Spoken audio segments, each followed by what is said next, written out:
Halloween, une fête très appréciée de tous. L'automne, les décorations, les bonbons, les déguisements. Cela a beau être une fête pour faire peur, tout le monde retombe en enfance le temps d'une soirée. Mais il y a une ville où la fête ne se passe pas du tout comme on la connaît. Avez-vous déjà entendu parler de la légende du Mudman ? Très peu la connaissent.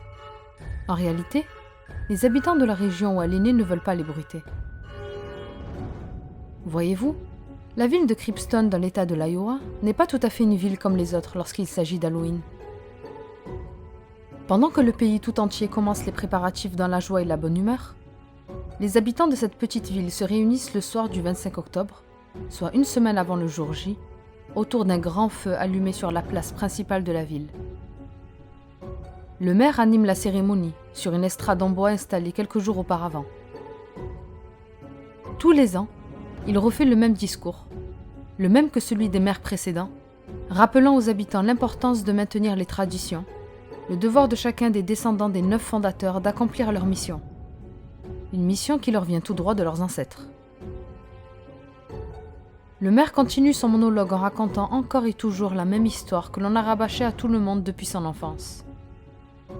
Il y a 200 ans, 9 hommes accompagnés de leurs épouses et enfants ont débarqué sur cette terre désolée où rien ne poussait. Persuadés qu'elle avait du potentiel et pourrait être leur destination finale après des mois à chercher où ils pourraient bien s'installer, ils déposèrent leurs bagages et se mirent à labourer la terre aride sous leurs pieds. Après des semaines où leur travail ne portait pas ses fruits, voyant dépérir sous leurs yeux les quelques animaux qui leur restaient, ainsi que la faim qui tiraillait leurs entrailles, l'un d'eux leur proposa de suivre un rituel tout droit venu du Mexique, son pays natal.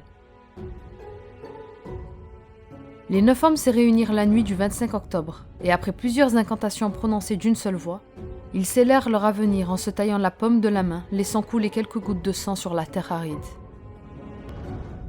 C'était un miracle pour les 9 familles, qui au matin du 26 octobre voyaient le paysage totalement modifié.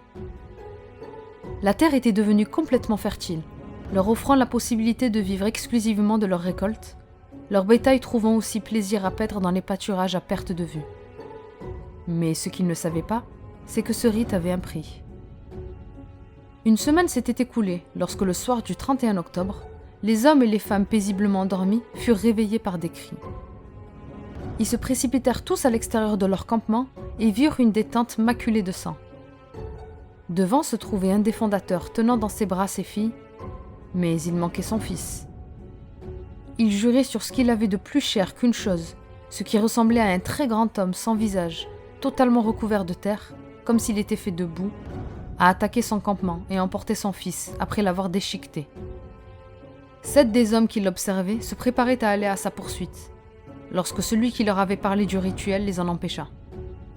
Il s'excusa en déversant des torrents de larmes, expliquant qu'il ne leur avait pas dit dans quoi il s'engageait en menant le rituel, car il en avait assez de parcourir le pays sans trouver où s'établir.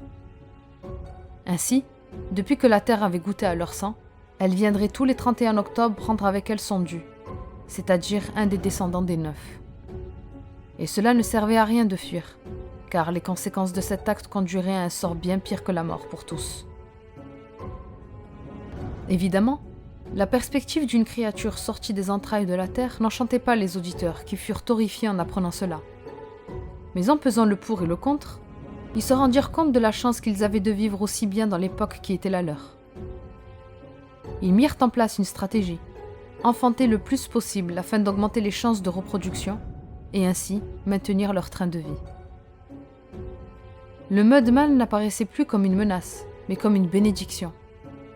Rares sont les voyageurs qui, jusqu'à aujourd'hui, atteignent cette contrée, et ceux qui passent par là sont comme enracinés à cette terre, n'ayant plus le pouvoir de la quitter.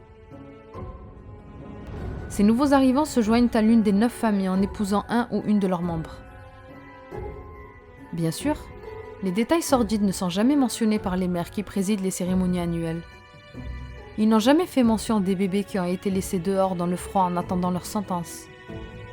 Ou bien comment les premières années, les enfants étaient sacrifiés à tour de rôle tous les 31 octobre, laissant le choix aux parents de quel enfant ils sacrifieraient, soulagés à l'idée qu'ils seraient tranquilles pendant 8 ans sans en perdre un autre. Cela ne faisait que 50 ans que le système de tirage au sort a été mis en place, vu le nombre de candidats.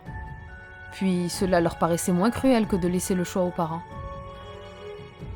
Depuis, tous les 25 octobre, les 9 familles s'étant bien agrandies, 9 noms sont tirés appartenant aux dernières générations des 9 fondateurs. La semaine avant la nuit fatale, les 9 élus, comme ils aiment les appeler, sont traités comme des rois, font ce qu'ils veulent, obtiennent ce qu'ils désirent. Le soir du 31 octobre, ces derniers doivent errer dans les ruelles de la ville en attendant que le Mudman attrape l'un d'entre eux pour mettre fin au cauchemar. Les familles restées dans leur demeure ne doivent sous aucun prétexte ouvrir aux proies, laissant ainsi le destin choisir lequel d'entre eux la terre emportera. C'est ainsi qu'à Cribston, les citrouilles, les décorations et toutes les balivernes entourant Halloween n'existent pas. La bête, quant à elle, le Mudman, attend patiemment tous les ans la nuit d'Halloween pour faire la fête.